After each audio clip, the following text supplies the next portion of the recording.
এবছর রাজশাহী বিশ্ববিদ্যালয়ে চান্স পাওয়া তুলনামূলক সহজ হতে পারে, কিন্তু কেন সহজ এবং তোমাদের সময় যেহেতু অত্যন্ত স্বল্প, তাই শেষ সময় কি করা উচিত, এই প্রত্যেকটি বিষয়ের উত্তর থাকছে আমাদের আজকের ভিডিওতে। তাই ভিডিওটি প্রথম থেকে শেষ পর্যন্ত দেখবে। দেখো, নর্মালি ভার্সিটিতে চান্স পেতে হলে কম্পালসারি তিনটা জিনিস হলো মেধা, পরিশ্রম এবং ভাগ্য।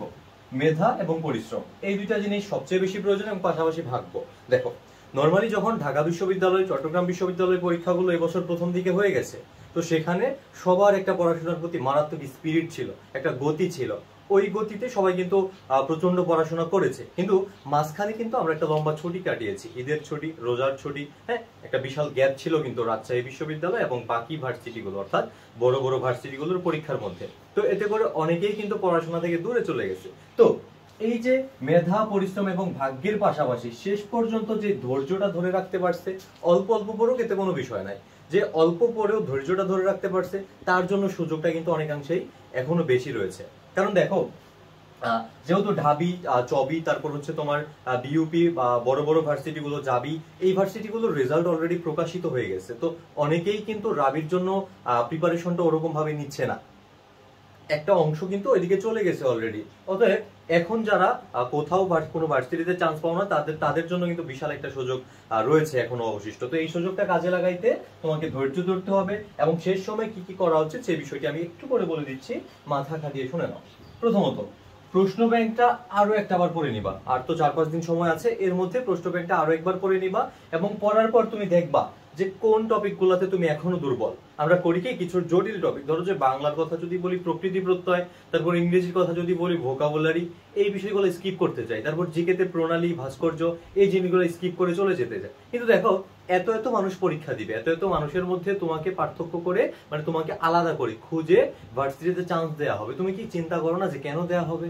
অবশ্যই তোমাকে তাদের চাইতে বেশি জানতে হবে। এখন সবাই যেগুলো স্কিপ করে চলে যায়, তুমিও যদি চলে যাও, তাহলে তুমি তাদের থেকে ব্যতিক্রম কি করে হলা? তোমাকে তারা চান্স কিসের ভিত্তিতে দিবে? এজন্য কি করতে হবে, প্রশ্ন ব্যাংকটা আরো একবার পড়বা এবং নিজে নিজে অ্যানালাইসিস করে কোন টপিকগুলোতে তুমি দুর্বল সেগুলো নিয়ে কাজ করবা।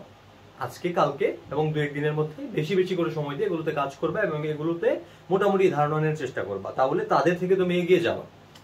আচ্ছা, তাহলে জটিল টপিকগুলো কি স্কিপ করা যাবে না, খুঁজে বের করে শেষ করে ফেলতে হবে।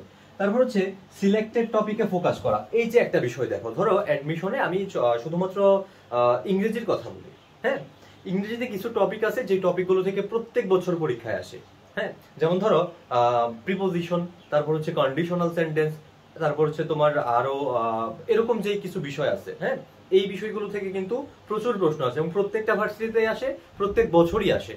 এখন আমরা করি কি, কিছু আনকমন টপিক যেগুলো থেকে মাঝে মাঝে আসে, যেমন ধরো যে নেয়ারেশন, তারপর ডিগ্রি, হ্যাঁ, এই জিনিসগুলো থেকে প্রশ্ন কিন্তু সচরাচর আসে না। আমি বলছি না ওগুলো স্কিপ করো, আমি বলছি ওগুলোর থেকে যেগুলো আসে সিলেক্টেড টপিকগুলোতে প্রাধান্য, প্রায়োরিটি বেশি দাও।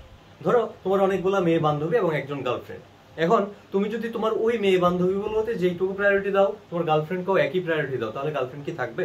অবশ্যই থাকবে না। তেমনি তুমি যদি প্রত্যেকটা টপিককে সমান প্রায়োরিটি দাও, যেই টপিকগুলো সিলেক্টেড, অর্থাৎ বেশিরভাগ প্রশ্ন আসেই, ইংরেজির যে কমন টপিকগুলো, একদম মেজর টপিকগুলো, ওগুলোকে যদি প্রায়োরিটি বেশি না দাও, তাহলে কিন্তু তোমার প্রশ্ন কমন পড়ার সম্ভাবনা কম থাকবে। যে অনেক সময় হয় না, আমরা শুনি যে আমাদের ফ্রেন্ড কম পড়েও চান্স পেয়ে গেছে, কিন্তু আমি সারা বছর পড়েও চান্স পাইনি, কারণ সে কৌশলে পড়ছে, সে সিলেক্টেড টপিকগুলোকে বেশি প্রাধান্য দিছে এবং বাকিগুলো একটু একটু করে পড়ছে। তাই তোমাকেও শেষ সময় সিলেক্টেড টপিকগুলো প্রচুর পড়তে হবে, তাহলে তুমি অন্যদের থেকে আগায় যাওয়া। ওকে, তারপর হচ্ছে প্রচুর এক্সাম দিবা। দেখো, শেষ সময় এক্সাম দেওয়াটা অনেক বেশি জরুরি, একদম কম্পালসারি, কারণ এক্সাম না দিলে তুমি জানতে পারবে না তুমি কোথায় ভুল করতেছো এবং টাইম মেনটেনের যে বিষয়টা ওটা শিখতে পারবা। ওকে, তাইলে এক্সাম দিয়ে নিজেকে যাচাই করবে এবং সময়, কতক্ষণ সময়ের মধ্যে শেষ করতে পারতেছো এটা বারবার নিজেকে যাচাই করার চেষ্টা করবো। আরেকটা বিষয় হলো, দেখো, অ্যাডমিশনের যে প্রশ্নগুলো আসে ওগুলো আহামরি কঠিন হয় না। যদি 2-3 ঘন্টা সময় দেওয়া হয় আর বাড়িতে বসায় দেওয়া হয়, সবাই মোটামুটি ফুল মার্কস পেয়ে যাবে বা 80% মার্কস পেয়ে যাবে। কিন্তু বিষয় হলো ওই যে পরীক্ষার হলে বসে একটা নির্দিষ্ট সময়ের মধ্যে উত্তর করা, ওইটাই সবচেয়ে বড় চ্যালেঞ্জ। আর ওই চ্যালেঞ্জটাকে তুমি যদি ফেস করতে পারো, তাহলেই তুমি হচ্ছে সফল হয়ে যাবে। এই জন্য তোমাকে এক্সাম দিতে হবে। আর এই জন্য তোমরা জানো যে আমাদের একটা এক্সাম বেস রয়েছে, যেটি গুচ্ছ পর্যন্ত চলছে। যারা ওই বেসটিতে ভর্তি হতে চাও আমাকে ইনবক্স করতে পারো। আর খুব শীঘ্রই আবার রাবির জন্য, গুচ্ছের জন্য ক্লাস নিয়ে আসছি। সবাই ভালো থাকো, সুস্থ থাকো, আর আমাদের পেজটিতে লাইক করে ফেলিও। আসসালামু আলাইকুম।